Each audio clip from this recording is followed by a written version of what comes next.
வயலையா நீ என்னாண்டு என்னடா உன் அப்பா என்ன சம்பாதிச்சுட்டே இருக்கேன் யார்ட்டும்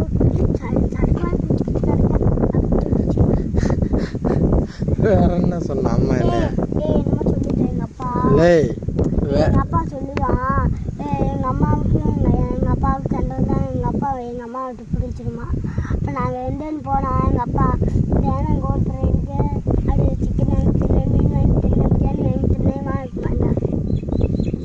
இதெல்லாம் யார் சொன்னா நீ தானே எனக்கு சொன்ன. யார் சொன்னான்னு பகவான் மாட்டேன். அம்மா என்ன சொன்னான்னு கேட்குறேன். நீ கோபத்தில் எப்போ வந்த நீ காலையிலையா சாயங்காலமா? அப்பா நீ பஸ் இது ஒன்று போகணும்.